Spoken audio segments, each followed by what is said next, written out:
Hi guys, it's me again, Mrs. Berger, one of the librarians at Owens Community College, here to read another fun story for you. I hope you're enjoying them as much as I am. I love picture books. You're never too old for them. The one I'm choosing to read today is called The True Story of the Three Little Pigs. Bet you thought you already knew the story of the Three Little Pigs, huh? Everybody knows the story of the Three Little Pigs, or at least they think they do. But I'll let you in on a little secret. Nobody knows the real story because nobody has ever heard my side of the story. Did I forget to mention that this is told by A. Wolf to John Sika? So we'll see what A. Wolf thinks of the story of the Three Little Pigs. Do you think it might be different from what the pigs think it is? I'm the wolf, Alexander T. Wolf. You can call me Al. I don't know how this whole big bad wolf thing got started, but let me tell you, it's all wrong. Maybe it's because of our diet. It's not my fault that wolves eat cute little animals like bunnies, sheep, and pigs. That's just the way we are. If cheeseburgers were cute, folks would probably think you were big and bad too. And here's the pictures. So there's Al right there. He doesn't look too big and bad there, does he? And there's that big bad cheeseburger.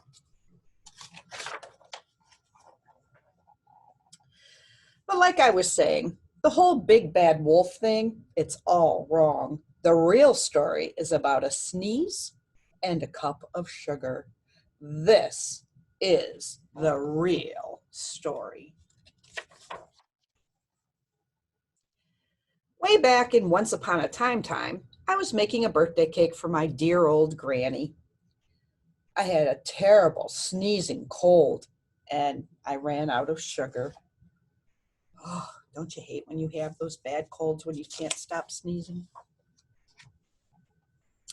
So I walked down the street to ask my neighbor for a cup of sugar. Now, this neighbor happened to be a pig, and he wasn't too smart either.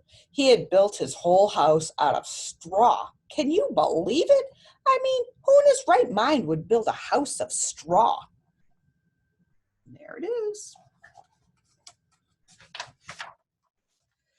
So, of course, the minute I knocked on the door, I fell right in. I didn't want to just walk into somebody else's house, so I called, Little pig, are you in? No answer. I was just about to go home without the cup of sugar for my dear old granny's birthday cake. And that's when it happened. My nose started to itch. I felt a sneeze coming on. Well, I huffed and I snuffed and I sneezed. Such a great big sneeze. Achoo!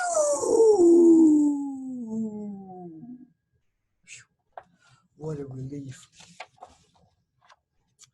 And you know what? That whole darn straw house just fell right down. And right in the middle of the straw was the first little pig, dead as a doornail. He had been home the whole time. It seemed like a shame to leave, a perfectly good ham dinner just lying there in the straw. So I ate it up. Think of it as a big cheeseburger, just lying there wanting to be eaten. So there's what's left. And there's the little bottom end of the pig. And that's Al Wolf thinking about what he should do. I was feeling a little bit better, but I still didn't have my cup of sugar. So I went to the next neighbor's house.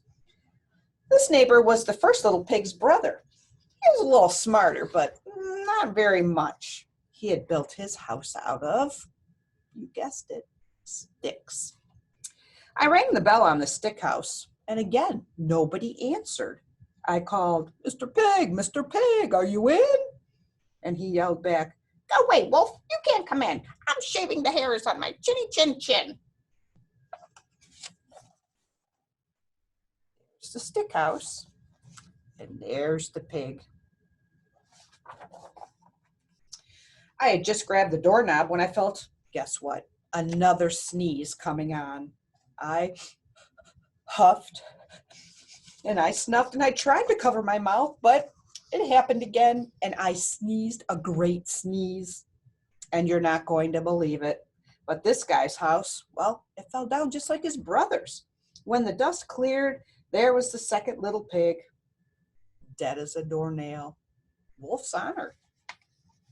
So there's the house, right as he sneezed. And can you see the little piggy's bottom? There it is, right in the middle of the picture. Now, you know food will spoil if you just leave it right out there in the open. So I did the only thing there was to do. I had dinner again. Think of it as a second helping, really. I was getting awfully full, though, by this time, and my cold was feeling a little bit better, but I still didn't have that cup of sugar for my dear old granny's birthday cake. So I went to the next house. This guy was the first and second little pig's brother. He must have been the brains of the family because he had built his house out of, right, bricks. I knocked on the brick house, and again, there was no answer. And I called, Mr. Pig, are you in? And do you know what that rude little piggy answered? Get out of here, Wolf, and don't bother me again. Well, how do you think that made Mr. Wolf feel? Talk about impolite. He probably had a whole sack full of sugar, and he wouldn't give me even one little cup for my dear sweet old granny's birthday cake. What a pig. I was just about to go home and maybe make a nice birthday card instead of a cake when I felt my cold was coming on again. So I huffed and I snuffed and, well, you know, I sneezed again. And that third little pig yelled, and your old granny can just sit on a pin. Ha! Well.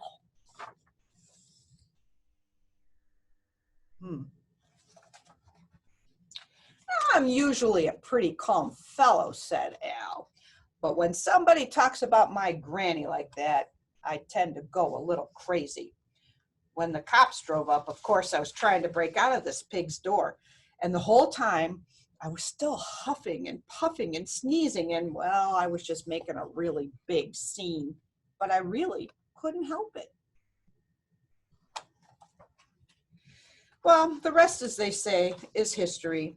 The news reporters found out about the two pigs I had for dinner, and they figured a sick guy going to borrow a cup of sugar didn't sound very exciting. So they jazzed it up with all that huff and puff and blow your house down stuff, and they made me the big bad wolf. That's it. That's the real story. You got it. I was framed. But maybe you could loan me a cup of sugar? The end. Looks like he had to go to jail, huh? So what do you think? Do you believe Alexander T. Wolf's version of the story? I don't know if I do. Let me know what you think about it. Till we meet again next time, have a great day. Bye now.